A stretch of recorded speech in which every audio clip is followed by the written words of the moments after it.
maintenant une table ronde sur les arts vivants, les bienfaits, le bien-être et l'épanouissement des élèves dans nos établissements, dans nos cours.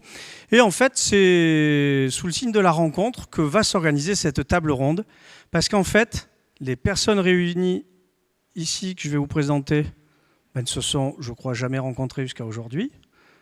Il y a une personne qui vient carrément, qui a vécu au Canada, qui vient de Salamanque en Espagne. Je vais vous expliquer son histoire. On a un chorégraphe qui est une rencontre de Jérôme Chrétien, qui est avec nous, qui est enseignant du sud de la France, Arles, je crois. On a Antoine de la Morinerie, qui représente l'EMPAD aujourd'hui. On connaît Antoine, on travaille souvent ensemble et c'est un plaisir de t'accueillir aussi également. Et puis, on a Patrick Prunel aussi. Et on s'est rencontrés dans le cadre de l'enseignement supérieur tous les deux. Donc, en fait, c'est un moment un peu différent, un temps sur une autre tonalité, après ce superbe moment de musique que nous a offert le Conservatoire du Ménestrel. Et je remercie Jean-Thomas Repel de sa présence, le président bienveillant de cette belle association à Chantilly. Donc, venez me rejoindre sur scène. Je vais vous présenter Isabelle. On peut applaudir via Fassier. Ensuite, Patrick Prunel. Voilà. Julien. Et puis Antoine. Alors, on va se mettre en arc de cercle. Voilà, on est ici chez nous, au Grand Pavillon. La nonnette passe pas loin. Alors, par exemple, Antoine, tu peux te mettre au bout. Viens à côté de moi, Isabelle. Voilà. Patrick, pardon, juste à côté. Puis Julien. Voilà. Je garde l'ordre, en fait. J'ai essayé de séquencer le truc. On croit que c'est le bazar, mais en réalité, j'ai vraiment préparé. Alors, déjà... Je vais saluer la venue de Marie-Claire Martel qui va participer, de Irène Basilis aussi du ministère de la Culture. On a des partenaires, la lettre du musicien, j'évoquais Novelty, mais la COFAC aussi, on a parlé des fédérations. Marie-Claire a pu très bien en parler, mais elle le fera d'une autre manière lors d'une table ronde. D'abord, peut-être qu'on pourrait se dire, bon, nous on se connaît dans le monde professionnel, on représente des établissements, des institutions, mais finalement le premier contact des élèves, c'est vous, chers amis. C'est-à-dire, qui peut parler le mieux au monde que vous et les élèves eux-mêmes, et on aura l'occasion de le faire, des bienfaits de l'enseignement artistique en France et dans le monde. Donc, je vais vous présenter succinctement. Je remercie, je n'ai peut-être pas fait la du musicien de sa présence aussi, qui modérera la prochaine table ronde. Isabelle Billafassier, ex-concertmeister du Ballet national du Canada et professeur honoraire de violon du Conservatoire de Salamanque, de Barcelone, de Alcalá de Henares. Il y a beaucoup de choses. On va en parler juste après Isabelle. Elle vient tout droit de Salamanque pour nous rencontrer. C'est grâce à nos amis d'Onda Latina, dont M. Rudy Debeau, qui nous a mis en contact avec toi, Isabelle, parce que je dis tu, parce que en réalité, on ne t'aurait jamais rencontré si jamais tu n'étais pas connu dans ton environnement et tu as un parcours exceptionnel. Je te fais patienter un peu. Je présente maintenant Julien, dont je n'ai pas donné le nom, Julien Guérin, chorégraphe, ex-danseur des ballets de Monte-Carlo et professeur de danse classique, qui est aussi, c'est les printemps le festival à Monaco, tu nous diras le nom. Vous avez un micro, tiens. Peut-être que mon micro est branché après. Ou je l'ai débranché. Non, ça marche. Vas-y, tu peux dire un mot, le festival, c'est lequel ? Le Printemps des Arts, qui voilà. est dirigé par Bruno Mantovani, et je vais intervenir en avril pour une création en collaboration avec des compositeurs contemporains, et le mien est Martin Matalone, un Argentin. Très bien. Voilà. Je continue avec Patrick. Vous aurez, je crois, chacun un micro, tu peux le garder. Patrick Prunel, professeur de violon titulaire du CA, du certificat d'aptitude, au CRR de Bayonne, spécialisé en psychopédagogie, et je crois qu'aussi tu as été musicien à la Garde républicaine pendant quelques années, donc c'est un honneur, tu as un peu toutes les facettes, la formation en enseignement supérieur, la formation dans nos écoles et conservatoires, une approche pédagogique que tu as développée à travers un bouquin, nous le verrons aussi, et puis j'aurai des petites questions, moi, comment ça a évolué, ce regard, et puis Antoine de la Morinerie, moi j'adore toujours parler avec toi. Je suis un peu... Alors, je vais te poser des questions d'enfant aujourd'hui parce que j'adore tout ce qui est comédie, forcément théâtre. Mais je suis chanteur, donc on a un point commun. Mais quand tu me parles de toute l'histoire du théâtre et du contexte, je trouve ça passionnant, et des arts dramatiques, mais il y a des moments, je sais que tu peux, toi, être très riche. Donc, moi, je vais rester naïf. Et on va profiter de toutes tes connaissances et de ce que tu as porté aussi, c'est très important avec nos collègues du ministère de la Culture, sur le SNOP, sur le schéma national d'orientation pédagogique. Voilà, le tableau est dressé. Chère Isabelle, alors déjà bonjour. Merci. Moi, j'aurais une question toute simple à te poser. Quand on a eu une carrière aussi brillante que la tienne, tu as appris à Barcelone, tu vivais à Rosas, en Catalogne, et ta vie a évolué, j'ai cru comprendre, grâce aux rencontres que tu as faites d'enseignants aussi, de professeurs, et grâce à une volonté incroyable d'aller au bout de toi-même. Et j'aimerais déjà, peut-être, je ne dévoile pas plus, que tu nous parles de ton parcours en tant qu'élève, en Espagne, en Suisse, au Canada, et puis ta vision déjà d'enseignante et d'artiste de haut niveau. Tu as quand même, je crois, accompagné nos Reyev. Oui. Ah, quand même. Alors, vas-y, je t'écoute. Merci et bonjour à tous. Il faut que tu parles un petit peu comme ça. Ce qui m'a toujours préoccupée, c'est de faire les choses très bien. Alors, j'ai commencé le violon à 7 ans. J'étais à 9 ans à Barcelone, faire mes études supérieures là-bas. Et ensuite, je voulais continuer parce que je pensais qu'il fallait perfectionner au maximum. Et je voulais aller en Suisse. J'ai dû faire le service social en Espagne parce que c'était le temps de Franco. On ne pouvait pas quitter le pays sans le faire. Et ensuite, j'étais à Genève, Place Neuve, au conservatoire. J'ai fait mon diplôme là-bas, 4 ans. Après ça, je voulais continuer. Je pensais qu'il me fallait encore un peu plus de temps pour faire du répertoire, améliorer mon jeu. Et je suis allée à Toronto, au Canada, à l'université de Toronto. Pour une année, je voulais aller qu'une année. Mais à la fin, j'ai resté là-bas 10 ans. 10 ans parce qu'après finir l'université, il y avait une poste de violon solo à l'orchestre de Ballet National. Alors, j'étais là-bas, j'ai eu le poste et j'ai resté avec eux pendant 7 ans. Et j'ai eu l'occasion de jouer les solos, les très jolis solos du ballet pour Nureyev. Et c'était une expérience fantastique, c'était magique quand il dansait. Et moi, je pouvais jouer cette musique. Il aimait beaucoup comme je jouais, je dois dire ça, modestie à part.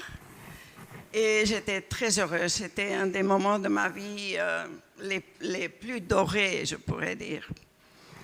Mais quand même, on répétait beaucoup, toujours les mêmes ballets, parce que c'était très cher de monter des nouveaux ballets. Et je répétais toujours, des fois, 100 fois, je jouais le Lac du Cygne.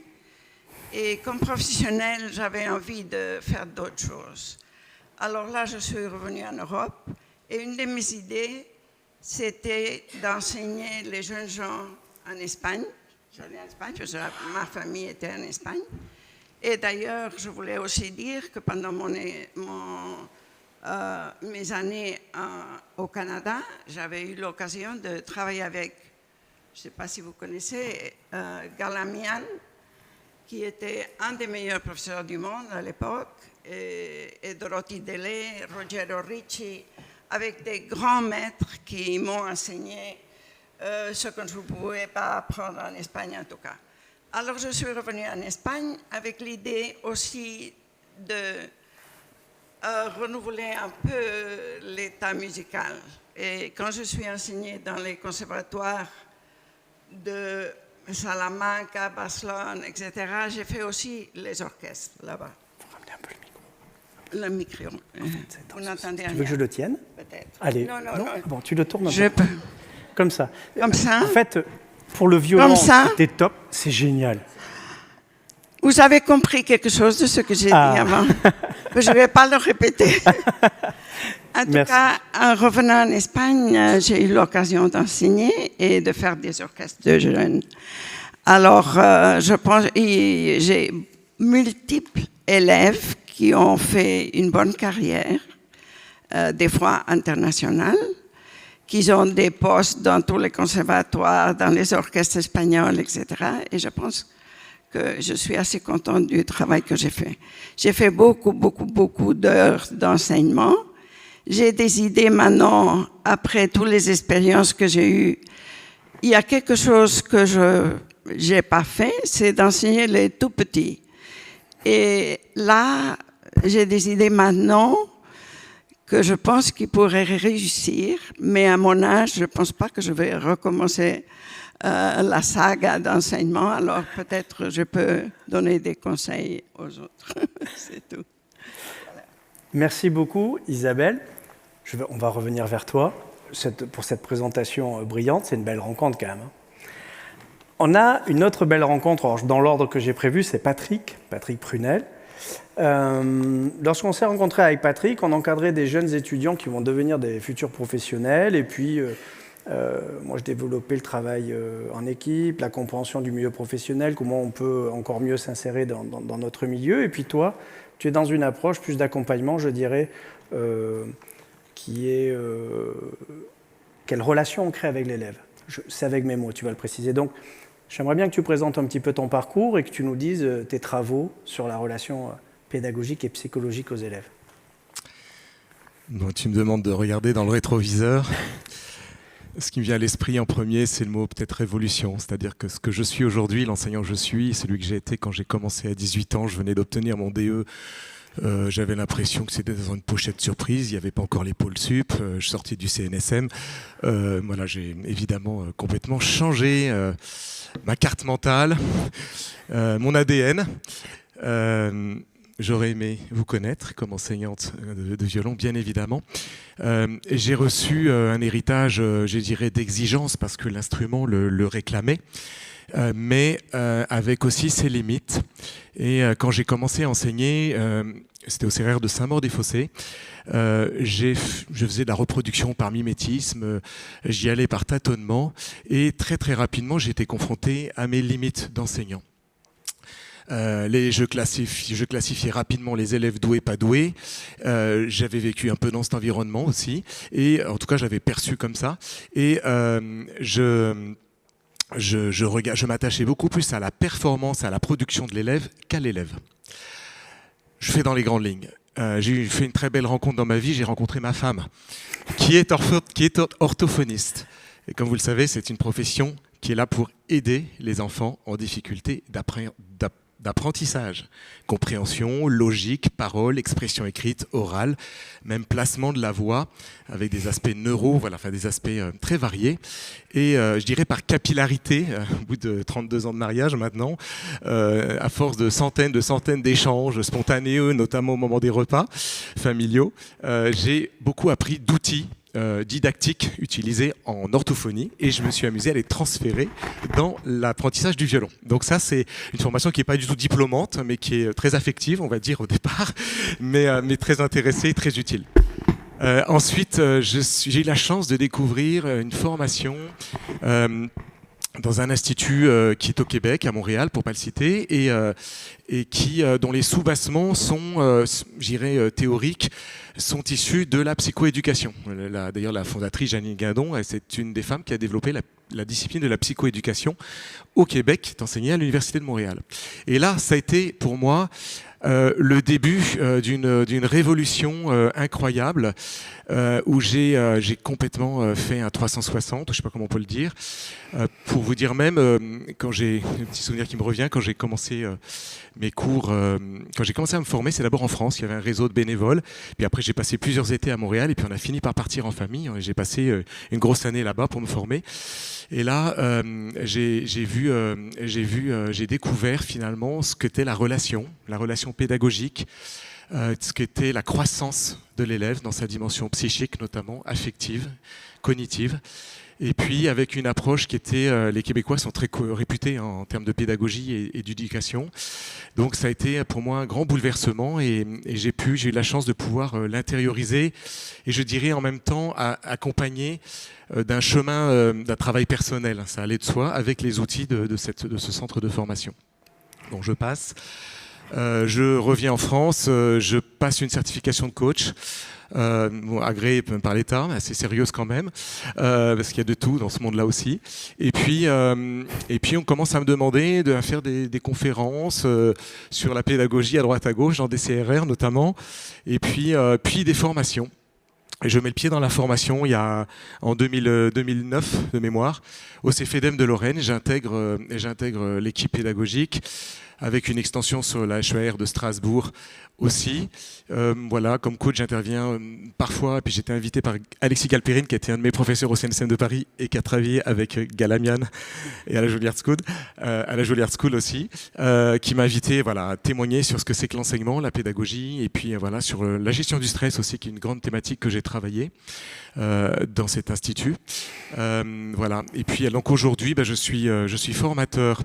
Alors j'enseigne toujours le violon au Conservatoire de Bayonne. Je dirige 2 ensembles. J'ai un petit atelier gestion du stress au passage.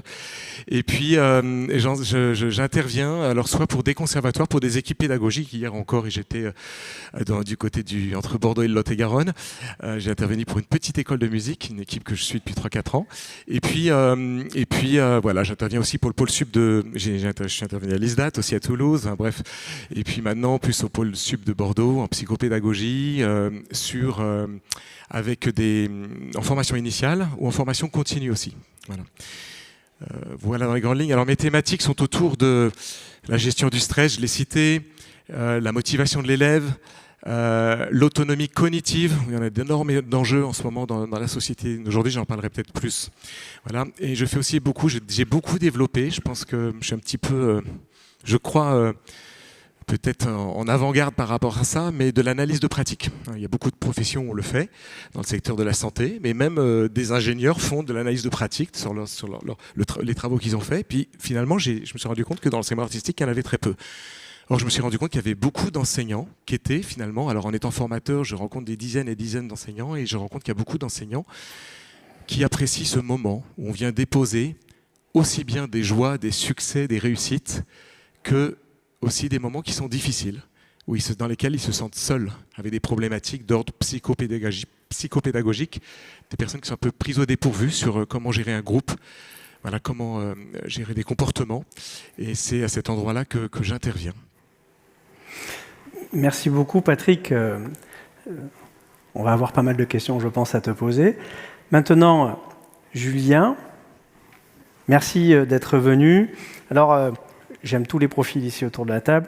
Je pense qu'on va échanger sur des points passionnants et intéressants. Et alors, quand je regarde ton profil, je vois la personne qui crée, qui est chorégraphe, la personne qui a aussi un très bon niveau en danse, et puis qui transmet. Et puis, lorsqu'on a échangé tous les deux, j'ai vu ton profond attachement à ce que, c'est mes mots et tu les corrigeras, l'enseignement artistique soit vraiment pour tous, mais qu'aussi ceux qui ont un talent puissent être accompagnés dans le service public. Parce que c'est aussi ça, la République, c'est aussi ça, cette culture partagée, cette égalité des chances. Et donc, voilà, je te donne la parole. Bonjour à toutes et à tous. C'est vrai que je ne vous ai pas dit bonjour. Donc, effectivement, moi, je suis un pur produit de l'enseignement public. C'est-à-dire que j'ai commencé la danse à La Rochelle, à l'École nationale de musique et de danse, maintenant qui est un CRD. Et ensuite, j'ai fait le Conservatoire supérieur de Paris. Donc, j'ai vraiment bénéficié de tout dans les années 90. Voilà, de ce parcours public et qui m'a permis de faire cette carrière internationale de danseur, de chorégraphe et d'enseignant. Je suis diplômé aussi dans le Centre national de la danse, donc vraiment c'est le parcours 100% public. Voilà, et donc je suis ravi de pouvoir être issu du service public en fait, tout simplement, qui m'a fait bénéficier d'un enseignement riche. Ça m'amène à une question, parce que oui. Belle synthèse sur ton regard. Finalement, dans notre société, souvent, on en a parlé tout à l'heure, on cloisonne les choses, on travaille en silo. Là, on a vraiment l'artiste dans toutes ses dimensions, qui a fait un travail sur soi-même, technique, qui a évolué dans différentes structures, qui a atteint un bon niveau, qui crée. Et finalement, c'est une question que je pose, et je voudrais ton regard. J'ai l'impression qu'on morcelle un peu la réalité de ce qu'est un enseignant. C'est d'abord quelqu'un qui pratique, qui partage, qui a des méthodes, tu l'as rappelé, qui a un rôle. Quel est ton regard pour toi? Quelles seraient aujourd'hui les conditions idéales concernant la danse, par exemple, pour un enseignant, pour pouvoir aborder l'ensemble de ces aspects dans un établissement? Est-ce que ça, c'est irréalisable? Est-ce que ça te parle, cette question? Elle est dure. Hein. Elle est dure, oui. Je pense qu'effectivement, en France, il y a un esprit très franco-français de mettre toutes les choses dans des cases. C'est l'esprit franco-français, c'est traditionnel. Et quand on voyage, quand on va aux États-Unis, au Conservatoire professionnel de Barcelone où j'ai travaillé il y a 2 ans, je vais ailleurs et effectivement, on voit que les choses sont un peu plus transversales et un peu moins cloisonnées. J'ai entendu la Juilliard School, j'ai collaboré avec une compositrice de la Juilliard, voilà, à l'école de School of American Ballet, l'école du New York City Ballet. Bon voilà, je pense que je ne suis pas le seul à y être allé, mais voilà, c'est différent. Oui. Donc moi, la méthodologie en tant qu'élève, ancien élève, ça m'a un peu frustré ce côté où tout est dans des cases. Parce qu'il y a beaucoup de choses qui sont hybrides, beaucoup de choses qui sont transversales. On parle de décloisonnement chez les petits dans l'enseignement et je trouve que c'est très bien. Et effectivement, quelque chose qui ne pourrait pas être adapté à un élève pourrait convenir sur un autre moyen. Et justement, j'entendais dans le SNOP qu'on approche... Maintenant, on décloisonne tout ça pour être sûr qu'il y a... J'entendais, il y a 10 000 parcours pour y arriver. Enfin, il y a 10 000 possibilités d'offres d'enseignement. Et je trouve que ça, c'est très bien. C'est quelque chose qui va dans le bon sens. Et ça peut aller encore un peu plus loin, je pense. Et en tant que chorégraphe intervenant sur des établissements comme des CRR ou des CRD, parce que je vois différents publics. Je veux voir des adultes, je vois aussi des professionnels, je vois des pré-professionnels et je vois des élèves en formation initiale. Je suis intervenu au CNSM de Paris et celui de Lyon, mais dans des CRR sur les territoires, Nantes, Grand Avignon, Montpellier ou encore Boulogne-Billancourt. Voilà, je vois différents profils d'élèves, des CPES, des S2TMD, des gens en cycle 3, cycle 2, cycle 1, cursus amateur. Et c'est vrai que je peux observer enfin, en tant qu'intervenant extérieur. Et c'est bien d'avoir ce recul parce que tu as abordé 2 dimensions. Là, j'entends la diversité et la variété des parcours proposés dans nos établissements. On a un riche réseau, Philippe l'a rappelé, d'Alarin précédemment. Et puis, tu as évoqué un point où là, je vais venir vous chercher aussi, c'est comment on fait ailleurs aussi. On a une autre conception de la transversalité entre les spécialités et les disciplines. On a d'autres manières d'apprendre dans d'autres pays. Tu as une expérience là-dessus, tu l'as effleuré. Et peut-être c'est le moment, on a une petite minute pour dire quelle expérience tu as eue à l'étranger. Qu'est-ce que tu constates, par exemple? Un exemple, hein. Je crois qu'on avait évoqué les États-Unis tous les deux précédemment. Finalement, si tu juxtaposais 2 approches pédagogiques concernant la danse, qu'est-ce que tu prendrais des États-Unis pour nous, pour la France? Je te pose que des questions. Non, mais en fait, je suis en train de réfléchir moi-même sur tout ça et je me dis, en fait, c'est très culturel. C'est très socio-culturel, tout ça. J'étais dans le Missouri, dans le Centre culturel des arts à Saint-Louis, où c'est une communauté très forte afro-américaine. Voilà, il y a aussi l'aspect social, citoyen autour qui influence l'enseignement. Mais là, comme en France, c'est très vertical, c'est du ministère jusque sur les territoires. Je ne suis pas sûr que la culture en Corse soit la même culture qu'à La Rochelle ou qu'en Bretagne ou qu'à Bordeaux. Oui. Et aux États-Unis, c'est très large, c'est des fédérations, c'est des États fédéraux. Et donc, effectivement, dans le Missouri, on n'a pas la même culture qu'à New York. Et je ne pense pas que ça soit étatique, l'enseignement. Alors, c'est très bien ça. Je te remercie infiniment, Julien. Ça permet quand même d'aborder un sujet qui sera sur la prochaine table ronde, c'est-à-dire que finalement, aussi, notre manière de transmettre, de mettre en place un cadre bienveillant, le bien-être des personnes, leur bonne évolution, est propre à notre culture, notre identité culturelle, dans le respect des droits culturels, certes, mais on doit accompagner la diversité. Et donc, ça veut dire comprendre et s'adapter. C'est un peu l'inverse, si je suis un peu dans un raisonnement simpliste, que de tout mettre dans des silos. C'est-à-dire que la pédagogie, c'est l'adaptation, comme sur la question de l'accessibilité. On est bien d'accord. Alors, je garde, je ne veux pas trop avancer encore sur notre échange. Antoine, je veux bien. Bonjour. Merci d'être là encore une fois avec nous. Et vraiment, c'est un bonheur de t'accueillir à chaque fois. Je le dis sincèrement. Peut-être tu pourrais déjà aborder ton parcours. Je pense que ça intéressera chacun. Et puis nous présenter l'EMPAD et puis peut-être le travail qui a été fait sur le SNOP. Je te donne 2-3 lignes si ça te convient.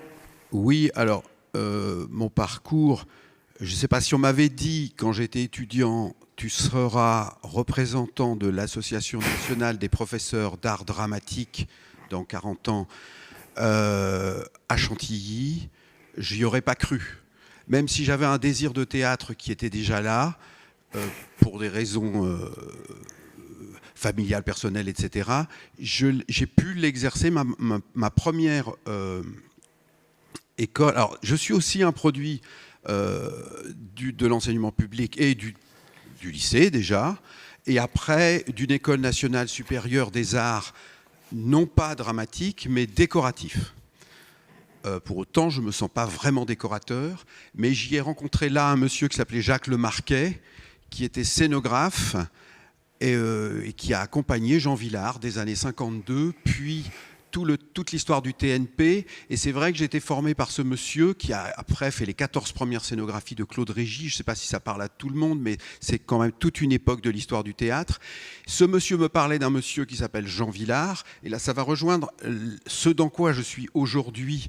Et avec, d'ailleurs, en préparant cette table ronde, j'ai voulu faire ma rédaction et j'ai vu le sujet, les arts vivants, bienfaits, bien-être, épanouissement. Première chose, les bienfaits, j'en suis sûr. J'en ai profité et donc mon souhait, ma pédagogie et le fait d'être prof, c'est de transmettre ça, de redonner ce qu'on a pu me donner. Et ce monsieur me parlait de Jean Vilar qui était mort il y a 5 ans, 6 ans, 7 ans, 75, moi j'étais en 80. Et là, quand je parle d'Antoine Vitesse, que j'ai pas connu personnellement, mais que j'ai vu jouer, dont j'ai vu le travail, qui parlait d'un théâtre élitaire pour tous, je parle à des gens de 20 ans, de quelqu'un qui est mort il y a 35 ans. Bon, ça c'est la vie, hein, c'est comme ça. Mais ça me paraît important. Parce que la question c'est, puisqu'on va parler, là je représente la spécialité théâtre, qui... je le rappelle, s'appelait art dramatique avant. Notre profession, en fait, à France Travail, ça n'existe pas, comédien, tragédien, farceur, comique, tout ça. Il y a artiste de variété. Je l'ai été pendant 2 ans, artiste de variété. Voilà, c'est artiste dramatique.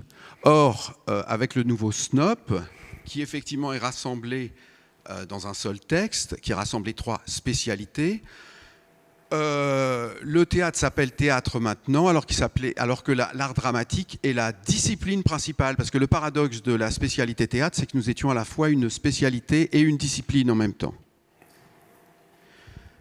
Ce qui est important, c'est que si ça s'est appelé art dramatique aussi, c'est parce que le conservatoire, parce que finalement la matrice de tout ça, de l'enseignement, est-ce que c'est pas le conservatoire 1789 ou rappelez-moi exactement la date, peut-être je fais une erreur, qui va se diffuser, vous connaissez l'histoire, puis la loi de 1901, très très bien de rappeler les fédérations, j'ai appris ça sur l'histoire peut-être du 19e siècle, mais la loi de 1901 des associations fondamentales qu'on devrait apprendre à l'école, qui est essentielle. Si Auguste Boal est venu en France pour faire le théâtre de l'opprimé, c'est parce qu'il y avait une loi des associations, sinon il ne pouvait pas le faire au Brésil, etc. Donc je perds mon fil, mais c'est pas très grave, je vais le retrouver. Le théâtre dans le SNOP. Oui, le théâtre dans le SNOP. Eh ben c'est intéressant. C'est que finalement, aussi bien fait, bien-être, c'est, vous lisez ce qui est en exergue, c'est quelques phrases sur le citoyen. Et ça vient des inspecteurs Jean-Claude Mézières, pour le nommer et lui rendre hommage, Roland Monod, etc. Tous ces gens qui viennent, et là vous comprendrez que la boucle est bouclée, avec le théâtre public, avec Jean Vilar, avec la décentralisation, avec Jeanne Laurent, etc. etc. Ces premières phrases étaient dans le SOP du théâtre, qui effectivement, du fait qu'on parle... Je ne dis pas que les musiciens ne parlent pas, hein, et que ça s'est beaucoup discuté entre Lully et Molière sur qui parle, comment il faut parler, comment proférer. Et là, nous avons un chanteur en face de nous. Donc voilà, mais justement, quand ça parle, ça ne chante pas quelque part. Et le théâtre parle, et voilà. Donc le SNOP est là-dedans. Maintenant, après, oui, peut-être poser des questions sur la pluridisciplinarité, sur toutes ces questions-là, mais tu as parlé des fédérations. L'AMPAD, peut-être, qu'est-ce qu'elle a apporté, voilà, pour conclure, oui, on prend quelques ça, minutes. c'est important, parce que l'AMPAD, c'est l'Association nationale des professeurs d'art dramatique, qui est fondée, qui va fêter ses 40 ans l'année prochaine. Au départ, c'est l'APAD. Et tu invites tout le monde J'invite tout le monde. Je ne sais pas ce qu'on va faire. On n'a plus beaucoup de moyens pour faire des choses, mais on essaiera de quand même. On le fera ensemble. Une rencontre. Voilà. Donc, c'est des professeurs isolés qui enseignent le théâtre à droite à gauche, parce qu'il y avait quand même un peu des professeurs de théâtre, dont certains d'ailleurs, comme à Rouen par exemple, qui a marqué, dont j'ai oublié le nom, mais qui était un assistant de Jouvet, qui a travaillé là, enfin, etc. Il y a eu des gens se sont réunis pour se rassembler, pour comprendre, parce que ça a été dit tout à l'heure, on est seul quand on enseigne, souvent. On est, même si on est avec un groupe, tout d'un coup, c'est la catastrophe, ça ne se passe pas bien, le coureux, etc. Et c'est très important, ça existe. Et c'est, voilà. Et du coup, ils ont commencé à... Et puis cette association est devenue nationale, et elle a été pas mal aidée aussi parce que nous étions un peu les seuls représentants de la spécialité théâtre dans ce regroupement de la musique, de la danse et du théâtre qu'il y a dans les conservatoires. Et ça, peut-être, dans l'enseignement initial, c'est quelque chose qui est précieux. Alors, je ne connais pas du tout les États-Unis, ou forcément, mais justement, c'est l'endroit où, alors que le CNSAD, ils sont de leur côté, les pianistes, ils sont de leur à Lyon ou à Paris, encore, et ça, c'est très précieux, nous travaillons ensemble et nous avons beaucoup à apprendre les uns des autres de notre position de danseuse ou danseur ou de voilà. Antoine, tu savais à l'avance le sujet que j'allais aborder maintenant ou pas? Non. Non. Alors je vais le faire. Moi j'ai traité bien fait, mais on n'a pas traité art vivant. On va l'aborder. Les arts morts, je ne sais pas ce que c'est, mais ça doit exister. Et puis, voilà. Alors, c'est une belle transition. Déjà, il y a deux choses qui me viennent. On a évoqué la transversalité. Et puis, je vais revenir vers Isabelle, si vous permettez. Je vais te poser la question, toi, de toute ton expérience que tu as eue à l'étranger et lors de ton retour en Espagne pour transmettre, parce que tu avais ressenti ce besoin de confier cet héritage à d'autres personnes, de les accompagner. Aujourd'hui, tu as pu observer dans le temps une évolution du comportement des élèves et des besoins. Et pour toi, qu'est-ce qui est fondamental, que l'on soit musicien, professionnel ou amateur? Qu'est-ce qui est fondamental de transmettre aujourd'hui? Est-ce qu'on devrait être élitiste? Est-ce qu'on doit accompagner tout le monde? Que penses-tu, toi? Quel est ton regard? Mon regard, c'est que la musique, c'est un trésor pour n'importe quelle personne, qu'elle l'aime et l'écoute, et ça enrichit la vie de tout le monde. Alors, je tâcherai qu'elle arrive à la plupart des enfants possibles. S'ils sont doués, ils ne sont pas doués, c'est égal. S'ils sont doués, ils vont arriver plus loin. S'ils ne sont pas doués, ils pourront jouir toute sa vie, aller au concert, jouer un petit instrument, n'importe quoi. Quand ils arrivent à la maison, qu'ils sont fatigués, en place peut-être de voir tellement de télévision, ou je ne sais pas, des choses qu'il y a aujourd'hui. Je pense que la musique, c'est bon pour la santé. On a fait des expériments avec des plantes qui grandissent beaucoup plus avec la musique classique qu'avec le bruit ou sans rien du tout.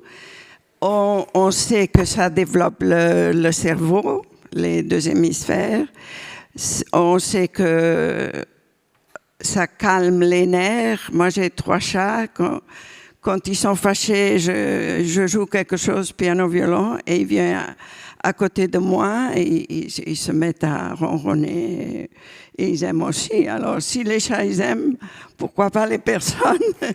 Alors, je tâcherai de faire arriver tous les arts, d'ailleurs, pas seulement la musique, à la plupart des personnes. Et je dois dire que votre pays, ici en France, c'est un pays de culture. Toujours, je pense que ils ont aimé la langue, parler bien. On voit ici que tous vous parlez tellement bien, moi pas. Et puis, le théâtre, la danse, la musique, tout ça. Les arts circassiens, les arts plastiques. Oui, et je vous congratule, my congratulations. Yes. Pour tout ce que vous faites. Et puis, je suis très honorée que vous m'avez appelé ici. Tu amènes aussi une autre dimension du rôle de l'enseignant. On parle des élèves, donc ils méritent tous d'être accompagnés.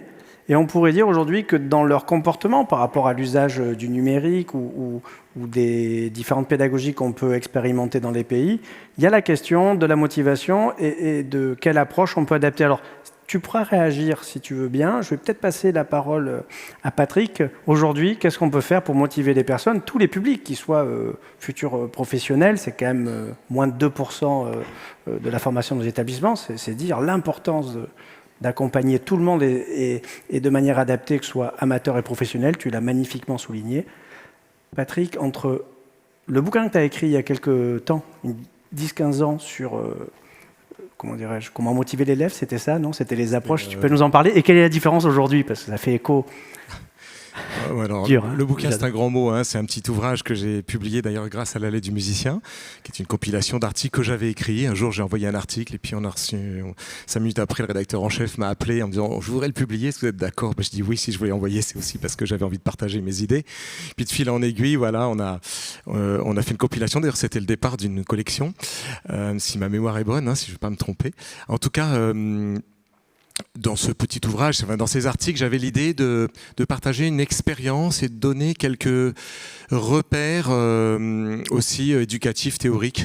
Voilà, donc c'est beaucoup du partage, c'est on va dire assez clinique, si je puis dire, entre guillemets.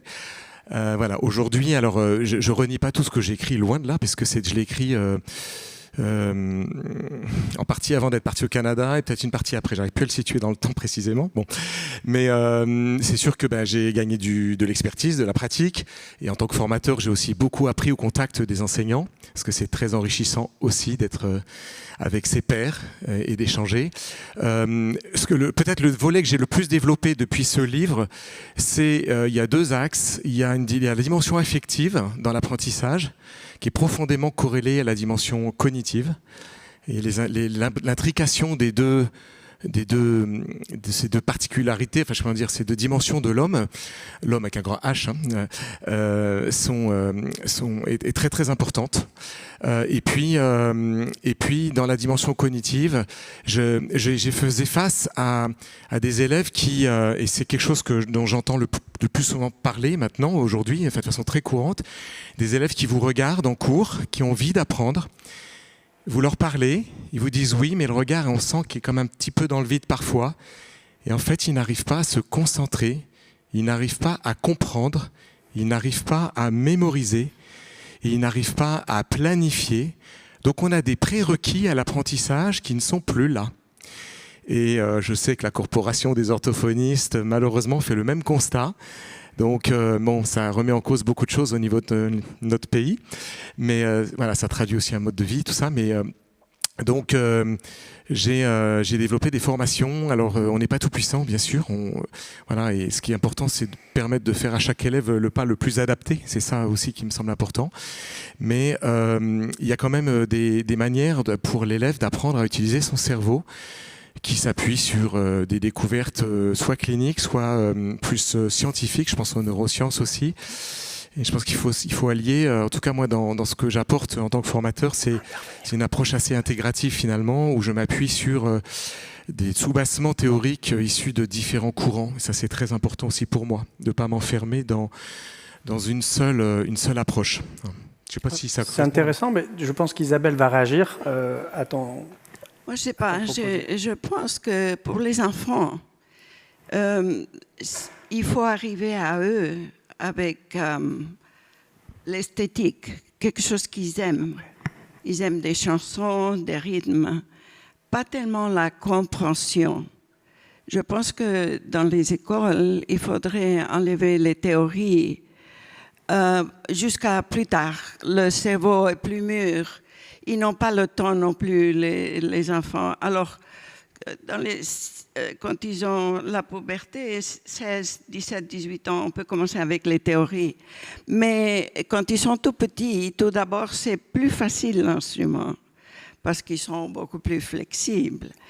Et on apprend beaucoup plus vite pour l'instrument. C'est beaucoup plus facile si on commence vers les 5 ans, 6 ans. Non, à 3 mois. Et enlever toutes les autres choses qui leur prennent du temps. Voilà. Merci Je me répète. de ton éclairage. Non, Julien, tu as peut-être Je un voulais élément à rebondir parce apporter. que c'est vrai que c'est l'expérience. Si nous-mêmes, on se replonge en tant qu'ancien élève, qu'est-ce qui a fait qu'on a voulu continuer? Eh oui. C'est qu'il y avait le côté du plaisir, la découverte, la curiosité, le fait de chaque jour venir à un différent Oui. cours, que ce soit même de la formation musicale, de la danse, différentes danses. Oui. Et on découvre, on a envie de savoir un peu plus et on est intéressé parce que le professeur, il nous fait jouir. il nous fait, voilà, exactement, et il crée cette curiosité, cette envie de savoir plus, de comprendre mieux. Et je pense que le côté un peu, le solfège qui est peut être rébarbatif ou un peu compliqué, ou la technique dans la danse, par exemple la danse classique, où c'est quand même, il y a des fondamentaux à avoir, etc., et que ça peut être un peu contraignant, il faut allier l'utile à l'agréable pour toujours qu'il y ait un apprentissage, une motivation qui soit là. Évoqué par Patrick. On va dans quelque Oui. chose on va vers la facilité, on décroche, on n'est pas dans, voilà. Donc ça, c'est comment communiquer la passion aux élèves aussi, la passion.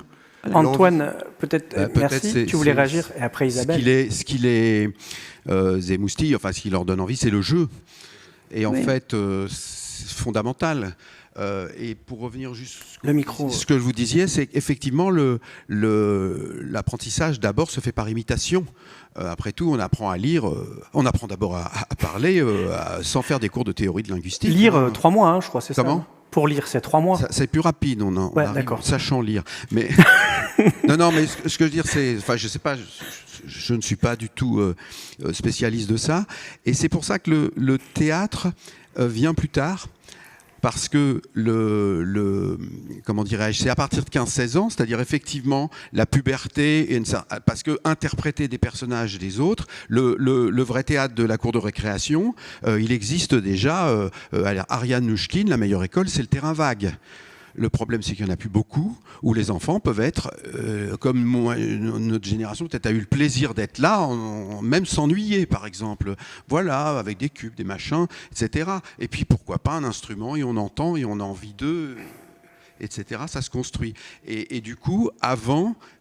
Peut-être pour revenir à la question de la pluridisciplinarité, c'est-à-dire qu'il y a la notion de découverte. Et c'est pour ça qu'on a appelé exprès un peu pour se séparer, parce qu'il y avait des incompréhensions de directeurs. Je ne comprends pas, les élèves de premier cycle, chez vous, ils ont déjà 15-16 ans, je ne comprends pas. Et Veille, nous, ça y est, ils sont en premier cycle à 6 ans, quoi. Non. C'est décalé, c'est pas pareil. En revanche, il y a un vrai temps de découverte. Ou, d'ailleurs...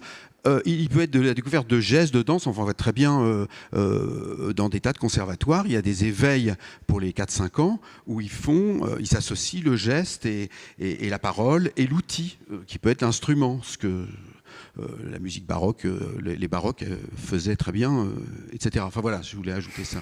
Très bien. Tu voulais réagir sur le même point, peut-être, Isabelle, tu avais une idée? L'idée, ça joue toujours autour des mêmes choses. Je pense que la danse, par exemple, quelqu'un qui veut étudier le violon, moi, je donnerais un conseil, qu'il danse pour avoir le rythme dans son corps, le sentir, qu'il chante pour avoir l'amour des mélodies, parce que alors là, il veut faire quelque chose, il veut jouer lui. S'il a entendu avant, mais s'il n'a jamais entendu de la musique, il n'a jamais mémorisé une mélodie, alors qu'il sente le rythme dans son corps, qu'il puisse chanter des chansons et ensuite enseigner un instrument. Et pas de théorie, jusqu'à plus tard. Parce que aussi, on a le problème du temps. Ils n'ont pas tellement de temps, les enfants. Alors, je pense que dans l'enseignement aujourd'hui, il faut enlever les choses ou les organiser selon les âges, chaque chose, quand le cerveau est préparé ou quand le corps est plus ductile pour... Ça m'amène à une question. Alors, on est revenu sur le point cognitif, je pense que tu l'as noté, Patrick. Je vais juste le garder en second lieu. Pierre Bourdieu avait parlé du capital culturel à 3 endroits. Il y a le capital culturel qu'on fait dans sa famille, à l'école, et puis en société, dans son environnement professionnel. Il y a 3 capitales. Si j'en oublie, les spécialistes ne m'en voulaient pas. Et là, on a parlé de l'élève, dans le cadre de nos établissements, Et puis finalement, je me rends compte à la lumière de vos échanges qu'il y a le rôle aussi des parents, puisqu'on va le voir demain matin grâce à la présentation des enseignants du Ménestrel. Au tout début, lorsqu'on est dans l'apprentissage créatif et de la musique, développer la cognitivité, on va dire, faire appel comment dirais-je, au sens des élèves pour qu'ils puissent intégrer en eux le rythme, l'amour de la mélodie. J'ai trouvé tes paroles superbes. Finalement, est-ce que nous, on peut aider les parents ou est-ce qu'on doit travailler avec les parents? C'est une question qui m'a été posée par Brigitte Verriez, donc je m'en sers. Brigitte, c'est dans la salle, merci. C'est vrai, est-ce que vous pensez qu'on les engage eux aussi et de quelle manière? Alors, qui veut peut-être Patrick et après Antoine? J'ai brûlé l'envie de vous répondre, de vous donner un exemple aussi, entendu en formation tout récemment. Moi, je suis un partisan, évidemment, que dans l'alliance pédagogique entre l'élève et les parents, et l'enseignant, les parents et leur place. Et c'est très important. Je vous donne un tout petit exemple. Je travaillais il y a pas plus tard qu'il y a 15 jours avec un groupe d'enseignants sur la motivation de l'élève, et je leur demandais de partager en deux, ils se mettaient par deux, une situation dans laquelle ils avaient réussi à motiver leur élève beaucoup plus qu'attendu finalement. Quelque part, avec une vraie satisfaction, avec une situation dans laquelle ils ne s'attendaient pas à ce que l'élève progresse ou soit motivé. Et je leur demandais de raconter ce qu'eux avaient fait en tant qu'enseignants, parce que dans les formations que je donne, je travaille beaucoup sur la personne de l'enseignant. Donc je leur demande qu'est-ce qu'eux ont fait concrètement. Et il y a une enseignante qui prend la parole, qui dit oui, moi j'ai eu une situation, et tout. Mais en fait elle me dit, mais en fait moi j'ai rien fait. Et ça va illustrer la thématique. Ah bon, je dis bon, mais qu'est-ce qui s'est passé? Alors elle me dit voilà, je vous la fais courte. J'ai une élève depuis 2-3 ans. Elle progressait doucement. J'ai demandé à rencontrer la maman. La maman me dit, ma fille a eu une leucémie pendant 2 ans. Elle ne le savait pas. Elle l'aurait su, elle aurait peut-être fait autrement. Elle est au courant de cette information. Elle avance comme ça, elle va se préparer à, je ne sais plus si c'est l'entrée au 2e cycle ou 3e, mais peu importe. La fille devient jeune adolescente, donc on a une évolution évidemment. Et la fille n'est pas prête pour passer son examen. Le professeur demande à rencontrer les parents. Pour préparer à cette nouvelle qui peut être un peu décevante pour les parents, ou pas d'ailleurs, ça dépend des parents aussi, en disant voilà, mais elle n'a pas encore les acquis, je ne voudrais pas la mettre en difficulté, je pense que ce n'est pas le moment pour elle, il va falloir qu'elle repasse une année. Et là, c'est très intéressant. Le père, la fille était là, ce qui était très bien, les parents étaient là, et le père dit à la fille, bon maintenant tu vas te bouger, il est temps que tu te motives un peu. Le professeur est surpris. La semaine d'après,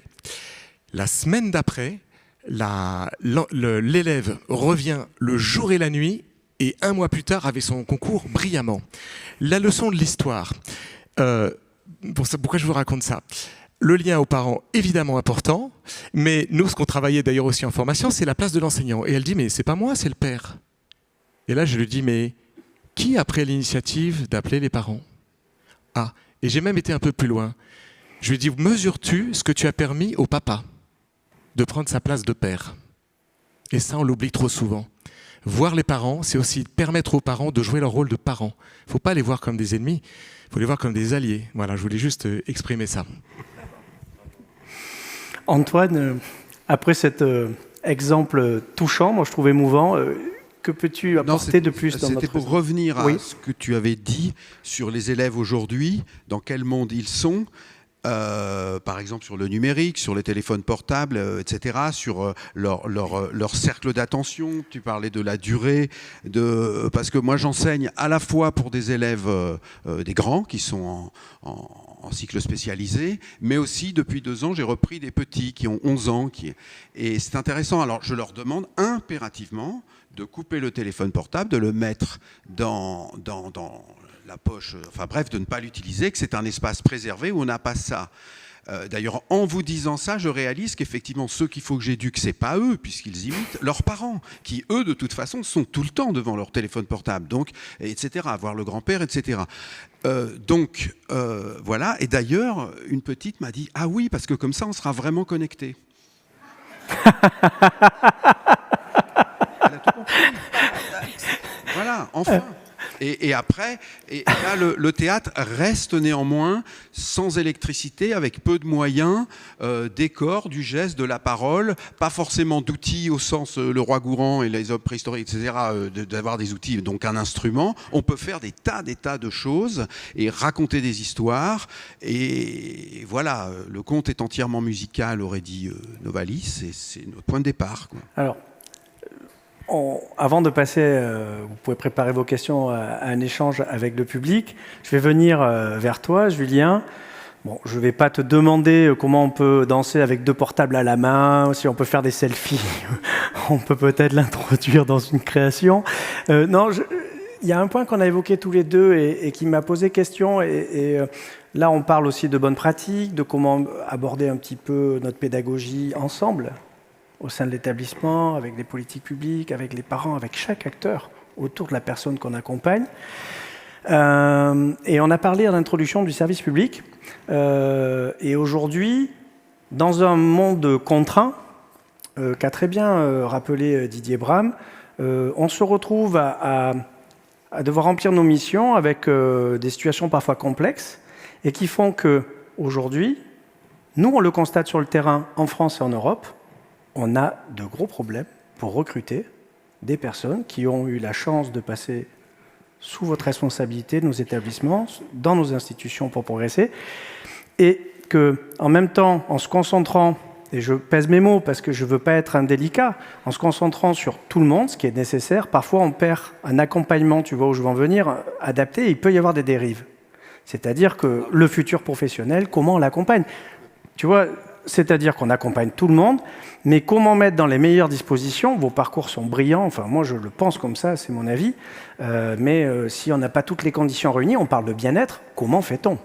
Et est-ce que ce n'est pas une explication de la pénurie qu'on rencontre aujourd'hui en Europe sur les futurs professionnels qui sont chargés, comme la nonnette, de transmettre un héritage, de donner la vie ? Alors, tu veux peut-être... Juste donner un chiffre. Vas-y. Les écoutes, vente de disques, streaming, etc., c'est... Je crois le classique et le jazz, c'est 0,03%. Le reste, c'est le rap. La pop, le rock, voilà. Il y a des changements de paradigme, peut-être qu'on devrait écouter. Qui font que... Oui, tout à fait.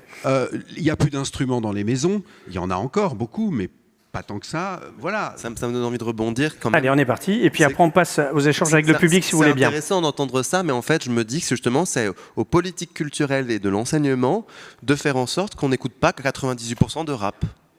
Voilà, donc je pense qu'il y a quelque chose à creuser là-dessus, que ce soit au collège, en école primaire, au lycée, dans les établissements, les tissus associatifs, dans les CER, dans les conservatoires, les établissements classés, de toujours revenir. Bon, je dis pas, bien sûr qu'il faut évoluer. Hein, il faut, mais c'est ce que tu suggères.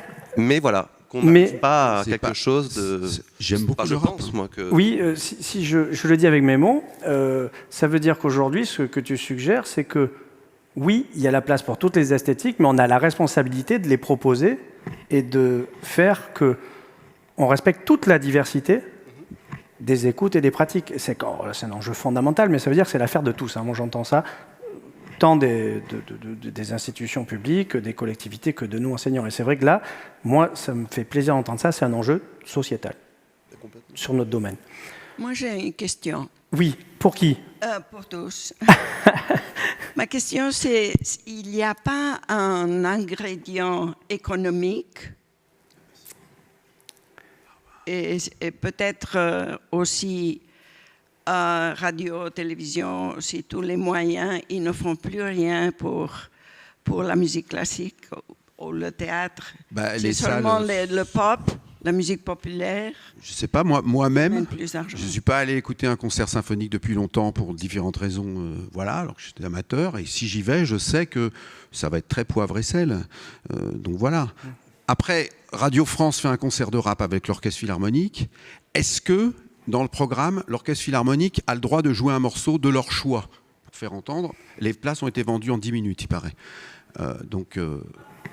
Comment Oui, mais est-ce qu'il y a eu, ma question, je ne sais pas, j'y étais pas, est-ce que, très bien, on accueille le rap à la Radio France, formidable, mais du coup, est-ce qu'ils peuvent proposer Je sais pas, la notation 2 de Boulez, qui a inspiré d'ailleurs.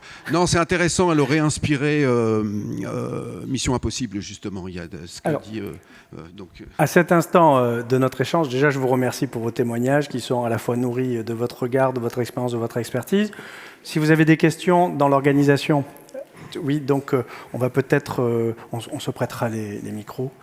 Je vais distribuer Agnès, le micro, si vous voulez bien vous présenter avant de poser votre question.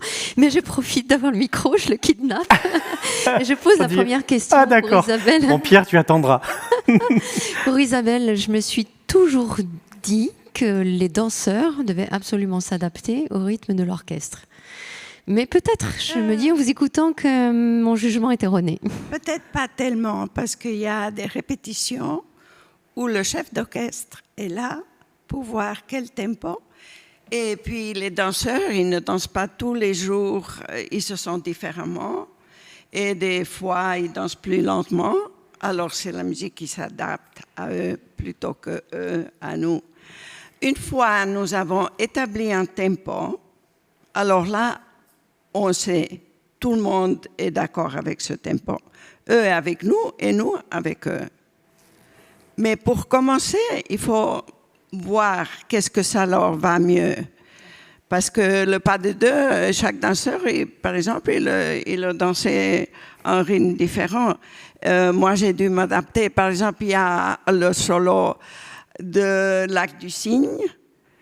Je devrais le chanter, mais ça me fait honte. Alors, j'ai une note qui est comme ça, longue, et le chef fait comme ça, et quand il monte, moi, je fais toute la gamme. Mais je dois regarder le chef, et je fais ta. Vous comprenez? Et lui, il regarde le danseur. Alors, c'est un peu un assemblage. J'ajouterais une chose. Alors, j'aime beaucoup le sport. J'adore forcément la culture et la musique, et je chante. Et c'est vrai qu'il y a une particularité. Je me souviens, lors d'une conférence il y a quelques années qu'on avait fait en Gironde, Paul Rass avait expliqué, pour lui, enfin c'était un exemple, on n'en fait pas une. C'est professeur d'université à Nice, qui avait dit, bon, quand même, la différence entre la musique, je parle pour la musique ou la danse, ça peut être très bien pour le théâtre aussi, mais la différence entre le sport, c'est le sport, on est dans un mouvement de coordination ensemble. Par contre, la musique, l'orchestre, la danse, c'est exactement l'image, pour moi, que tu viens de décrire.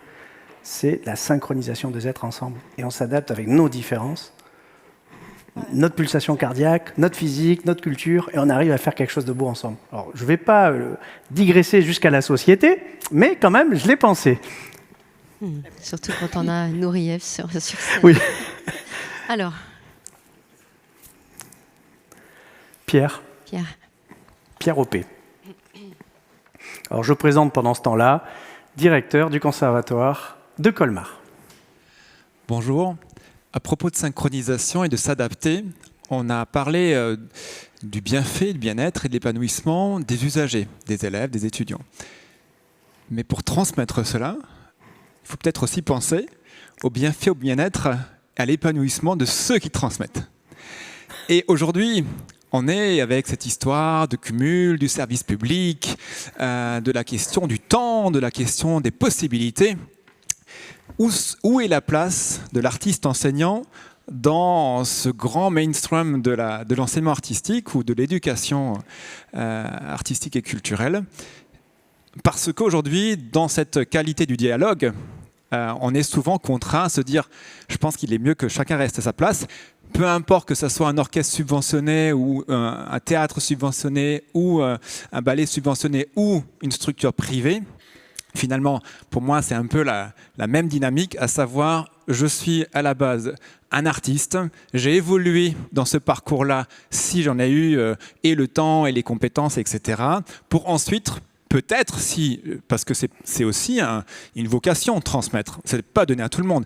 Mais si j'ai cette deuxième volonté, cette deuxième jambe, comment est-ce que et quel temps m'accorde pour que je puisse avoir ce bienfait, ce bien-être et cet épanouissement dans cette question de la transmission? Patrick Prunet. J'ai très envie de vous répondre. Alors, je cautionne complètement ce que vous dites sur si on veut que les élèves soient bien dans le bien-être, il faut que l'enseignant le soit. et l'artiste enseignant. Ça, c'est une règle de base. Donc ça veut dire qu'au niveau il y a une responsabilité institutionnelle aussi. Je passe les détails de ça, j'ai pas le temps. Et de nous, direction, j'ajouterais. Et voilà, des directions. Voilà. Je suis un farouche défenseur du non-cloisonnement. C'est-à-dire que moi, je suis d'abord violoniste. J'ai appris le violon, j'ai fait des études, je me sens artiste musicien. J'ai joué pendant 25 ans dans un orchestre, je continue d'ailleurs là au Pays Basque, là où je joue. Je fais des concerts de musique de chambre, ça fait partie de mon identité. Et l'un sert l'autre. Et c'est le chemin que j'ai fait de ma vie professionnelle et artistique. La partie enseignante a nourri ma partie artistique et réciproquement. Donc pour moi, les personnes qui ont des velléités de vouloir cloisonner ont une conception du métier qui est très limitée. Voilà. Et d'en plus, nous avons une loi qui nous protège. La loi autour de la création artistique. Il y a des textes. Alors, je le parle avec une autre casquette, mais bon, je vais pas aller sur ce terrain-là. Mais c'est reconnu, la création artistique est de l'ordre de la liberté fondamentale. Donc, c'est quelque chose qu'il faut, à mon sens, défendre, préserver. Et moi, quand j'ai joué, je reviens avec mes élèves, je suis encore plus motivé. J'ai des idées. Ou même quand je vais au concert, j'ai des nouvelles sonorités en tête. J'ai des esthétiques musicales nouvelles, des propositions. Je fais des liens et être sur scène avec d'autres artistes, c'est la même chose. Donc je ne pense pas qu'il faille appauvrir par de la restriction. Dès lors qu'évidemment, d'un point de vue éthique, on le fait dans des proportions qui n'altèrent pas la qualité du travail que l'on fait dans chacun des deux engagements. Il est vrai aussi des personnes qui ont du mal à limiter quantitativement leurs engagements et qui parfois rentrent dans un conflit. Dérive. Alors, juste Pierre, je crois que... Non, c'est juste un complément, c'est vraiment fondamental et je suis complètement d'accord avec ce qui vient d'être dit. Avec cette chose qui est complexe à gérer, c'est que la pratique professionnelle de la musique ne fonctionne pas de la même façon, que celle du théâtre. Le temps de répétition, exemple... Les noces de Figaro, scène 1. Alors, le mariage de Figaro, vous avez un texte. Il faut en faire quelque chose avec uniquement Beaumarchais. Si vous prenez la version de Mozart, alors après, je vous conseille de répéter aussi longtemps que les gens de théâtre. Il n'y a aucun problème. Mais si vous voulez en faire quelque chose, Mozart a déjà fait tout un boulot que nous sommes obligés de faire aux comédiens pour clarifier. Du coup, les temps sont vraiment différents. Et c'est là que même le SNOP, il ne peut pas fondamentalement mettre tout le monde à la même uniformisée. Ça ne marche pas. Sinon, c'est la musique militaire et on revient à la direction du conservatoire par le militaire qui les a, je ne sais plus comment. D'ailleurs, si je ne m'abuse, pour la question du schéma national d'orientation pédagogique, il y a beaucoup, et dans la pédagogie, mais même dans l'organisation sur les territoires, en fonction des moyens des collectivités et des profils d'établissement, il y a une plage, il y a des endroits où il n'y a pas de préconisation pour laisser la place à nous, acteurs. Ça, c'est quand même nouveau dans l'esprit de la conception de ce schéma, ou même des textes de loi, je pense au DN. Il y a eu un souci pendant l'élaboration commune on va dire de réguler, on peut dire d'encadrer l'environnement de nos établissements, qu'ils soient classés ou pas, même si ça s'adressait initialement aux établissements classés, de laisser la place, une certaine souplesse. Ça, on l'a noté. Alors à voir jusqu'à quel point, de quelle manière, je pense qu'il y aura à approfondir. Mais je reviens à la question fondamentale.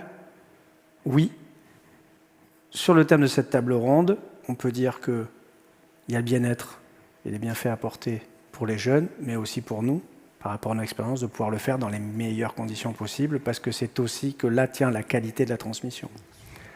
Et sur ce que vous avez dit tout à l'heure, sur les modèles, c'est-à-dire s'ils voient leurs professeurs jouer, s'ils voient leurs professeurs même partir pour être actifs, revenir, comme tu l'as très bien dit, enrichi parce qu'on a une activité artistique, et ben, tout le monde il sera gagnant. Et sur la partie économique, on est en France, donc on a eu Louis XIV, on a eu Napoléon, et maintenant... Boulez est mort, et la politique culturelle, lire je vous conseille vivement de lire Marivonne de Saint-Pulgent, Les musiciens et le pouvoir en France de Lully à Boulez. Il y a une page qui est tournée aujourd'hui. Que va-t-il devenir? J'en sais rien. Mais... Après, on prendra une autre question pour une phrase peut-être de conclusion sur cette partie, Patrick. Très très court. J'ai la chance, et c'est aussi pour ça que j'ai déménagé, j'ai quitté l'Île-de-France pour partir à Bayonne. Le poste m'attirait parce que il était rattaché, ou plutôt l'orchestre du Pays Basque était rattaché au poste d'enseignant. Il y a deux cas comme ça en France. Je peux vous dire que les élus, ils appuient à fond et je les remercie. Ça fait une cohérence territoriale incroyable. On a les parents d'élèves qui viennent au concert, on a les élèves qui viennent nous écouter, on est la preuve vivante sur la scène de ce qu'on apporte. Il y a une cohérence, il y a une congruence dans ce qu'on vit et qui fait un tissu social, artistique, culturel qui est très cohérent. Et moi, je trouve une communauté qui est vivante et c'est une chance incroyable pour moi, mais pour tous mes collègues aussi qui jouent. Et ça n'empêche pas d'inviter un tas de musiciens supplémentaires, un tas d'invités extérieurs aussi, bien sûr. On n'est pas dans un système avec un endofavoritisme non plus systématique. Alors, Pierre, peut-être pour conclure, tu avais un point à ajouter, puis après, c'est une autre question, on la prendra. 2 points. Donc déjà, de 1, il y a des textes qui existent, c'est vrai, mais il faudrait dans ce cas-là que tous les RH de France soient informés de ces textes. Et deuxièmement, par rapport à la question de tout à l'heure de ce que disait Dominique Maudry, sur les différences dans les territoires, il n'y a pas partout des orchestres professionnels et il n'y a pas forcément tous les enseignants, peu importe les spécialités, qui ont une compétence encore de se dire ben voilà, je peux rentrer dans un orchestre pro ou travailler avec des pros. Donc il y a aussi cette matière de se dire qu'est-ce qu'on peut faire avec ces enseignants qui sont encore à la base des artistes pour qu'ils se produisent et effectivement pour que les élèves puissent les voir en prestation. Merci. Alors, on va passer la parole à Philippe Dallarin et je lance juste une petite question parce que je ne voudrais pas qu'on la perde. C'était sur la dérive pour les jeunes professionnels qui pouvaient, à un moment donné, les établissements ne sont pas en capacité de pouvoir accompagner leur démarche professionnelle dans leur pratique en milieu public, ce que tu as bien dit. Et il y a des dérives, et c'est lesquelles, juste pour éclairer un risque de dérive. Il y a eu un séminaire sur la danse, je crois que c'était à Châlons, où il y avait une directrice de pôle danse qui a rapporté que des élèves de CPES avaient démissionné. CPES, c'est les classes préparatoires enseignement supérieur. Pour aller sur Paris Intramuros, pour aller à une école de danse privée, je ne citerai pas l'école, voilà, qui coupait du système CPES. Donc ça veut dire que les parents et les enfants dans cette classe-là, ça ne répondait pas à leurs attentes pour pouvoir espérer une carrière de danseur, donc ils partaient. Et donc cette directrice de pôle danse avait posé la question. Elle avait mis ça autour d'une table en disant comment on fait, voilà, donc c'était une interrogation là-dessus. C'est-à-dire que certains établissements sont en capacité d'accompagner jusqu'au bout l'élève et d'autres, les besoins, on ne peut pas y répondre complètement. Et là, tant mieux qu'ils nous voient. Il y a des défections. Mais il y a une inégalité. Il y a une inégalité, des chances exactement, voilà. qui est derrière. Voilà. Donc ça, c'est des dérives possibles. Oui, ou les cours particuliers aussi. J'ai pu rencontrer, moi, en tant qu'enseignant sur des différents profils, des élèves qui vont à côté prendre un cours particulier, alors que normalement, on ne devrait pas avoir ça. Moi, j'ai réussi ma carrière sans prendre un seul cours particulier. Je le dis haut et fort. Une fierté à avoir accompli ce parcours. Et que je vois encore là, malheureusement, et je pense qu'en musique, ça doit être le cas, en théâtre aussi, enfin, j'imagine, voilà. Donc. Très bien. Alors, voilà, c'était bien de ne pas perdre cette idée. Merci beaucoup. Philippe Dallarin, c'est ça ? Oui. Je trouve qu'il y a une question qui est sous-jacente à ce qui vient d'être dit et que je partage totalement également. C'est à quel moment et pourquoi on devient enseignant. On a parlé des élèves, on a parlé de la nécessaire motivation et du plaisir d'enseigner. Je pense qu'il nous a animés toute notre vie. Mais parfois aussi, c'est par défaut. C'est pour des raisons alimentaires qu'on peut parfaitement comprendre. C'est parce qu'on a imaginé dans sa jeunesse être interprète et qu'on voit que ce n'est pas tout à fait ça qui se réalise. Donc se pose la question, et à mon avis, on a commencé à s'en emparer à la FFEA, et c'est totalement lié quand même au manque d'enseignants qu'on constate tous dans les recrutements qu'on essaie de faire. En France et en Europe, je précise. En France et en Europe, tout à fait. En Allemagne, c'est exactement le même cas et dans d'autres pays. Luxembourg aussi, je crois. Non. Oui. Comment faire pour valoriser davantage et peut-être en amont de ce qui est fait, donc un dialogue avec l'enseignement supérieur à avoir, comment valoriser la passion d'enseigner. Donc moi j'ai une question à vous poser à tous les quatre. C'est Isabelle, à quel moment ça vous est venu ce besoin de transmettre, d'enseigner, voilà, et à tous les collègues également. Moi, je savais qu'en Espagne, ça n'avait pas évolué tellement avec Franco dans le régime, parce qu'il y avait beaucoup d'artistes qui ne voulaient même pas venir en Espagne jouer, parce qu'il y avait son ami, par exemple, j'ai parlé avec Isaac Stern une fois, il m'a dit qu'il ne venait pas en Espagne parce que son ami Pablo Casals était contre le régime, alors lui faisait côté et il ne venait pas jouer. Moi, je lui ai dit, écoutez, si tout le monde fait comme vous, les pauvres jeunes Espagnols n'entendront jamais quelqu'un de qualité. Et puis voilà. Alors, le pays était un peu comme ça, mort, dormi, et j'ai pensé qu'après avoir étudié avec des gens qui m'avaient enseigné vraiment très bien, ça serait bien de transmettre et pas garder ça pour moi seulement. Alors, j'aime beaucoup enseigner, c'est une passion. J'aime enseigner pas seulement ce que j'ai appris, mais d'inventer. Chaque élève est différent. Il faut trouver, comprendre sa psychologie, le mettre en place psychologiquement, émotionnellement, pour qu'il puisse interpréter la grande musique. S'il a des problèmes, lui ne peut pas. Alors j'ai fait un peu de psychologue aussi dans ma classe. J'aimais beaucoup ça. Et voilà, moi je pense qu'il faut l'avoir un peu dans le sang, la pédagogie. Merci, on va continuer et on conclura là-dessus. Merci beaucoup Isabelle pour ce témoignage. Julien? Effectivement, en fait, moi l'enseignement c'est venu petit à petit parce que ma première compagnie était aux États-Unis. Quand je suis rentré, j'ai passé mon diplôme d'État en 2005. Et ensuite, j'étais en Écosse, au Scottish Ballet, à l'English National Ballet, à l'Opéra de Bordeaux et au Ballet de Monte-Carlo, où j'ai pu évoluer et m'essayer à la chorégraphie en partenariat avec l'École supérieure des beaux-arts de Monaco. Et donc, petit à petit, en fait, en créant, on parlait de créer. D'ailleurs, c'est ce que je dirais, créer pour transmettre, transmettre pour créer. C'est ça que je fais aujourd'hui. C'est qu'en créant, en communiquant, en cherchant avec différents, la littérature, le cinéma, les arts visuels, la dramaturgie, la scénographie, enfin tous ces domaines qui se complètent pour créer une chorégraphie, c'est ce que je fais. Moi, j'ai toujours aimé partager dans l'altruisme, de pouvoir communiquer à des professionnels. Et ensuite, je suis descendu petit à petit vers des jeunes, des plus jeunes, des plus jeunes. Et c'est ça qui m'intéresse, en fait. C'est le partage, de pouvoir faire évoluer, de tirer le meilleur, de pouvoir orienter, proposer, conseiller et de voir un jeune évoluer ou même un adulte. Bien sûr, à tout âge de la vie. En fait, c'est vraiment, il y a un côté dans le partage, en fait, tout simplement, d'être dans la générosité et je pense qu'il y a une part d'instinct où on se sent d'être transmetteur ou on ne l'est pas. Enfin, moi, je sais pas, je ressens ça. Je sens que c'est une vocation, voilà. Merci infiniment, Julien. Merci. C'est ton tour maintenant, t'imagines, ça monte en niveau là. J'ai envie de dire, il y a un troisième cas de figure. C'est la personne qui est ingénieur, qui fait un métier, peu importe. Je dis ingénieur, mais ça peut être n'importe quel métier. Et puis qui, au bout de 10 ans, n'est pas heureux dans son travail, a touché à la musique dans son enfance, avait un bon niveau et se remet à niveau, est passionné à la transmission, l'art chevillé au corps. Ça fait des enseignants magnifiques. Et ce qui est sûr, c'est que quelle que soit finalement l'arrivée dans le métier, que ce soit une vocation jeune, tardive, peu importe, pour moi, même si c'est contraint pour des raisons économiques, comme vous l'avez très bien évoqué, si on ne le choisit pas, si ça part pas d'un désir, on peut pas être un bon enseignant. C'est même horrible, j'ai envie de dire, c'est un non-sens. Voilà. Et d'où est né ton désir? Parce que c'est quand même la question de Monsieur Dallarin. J'en sais rien, moi je l'ai eu très jeune. Quand j'avais 15-16 ans, j'étais encore étudiant, élève. Je commençais à donner quelques cours particuliers. J'avais ce désir de transmettre. Probablement qu'il y avait une valeur familiale qui était vécue là-dedans aussi, je me dis ça. Et puis je pense que chacun son temps par rapport à ça. Il n'y a pas de bon ou mauvais parcours, ça c'est sûr.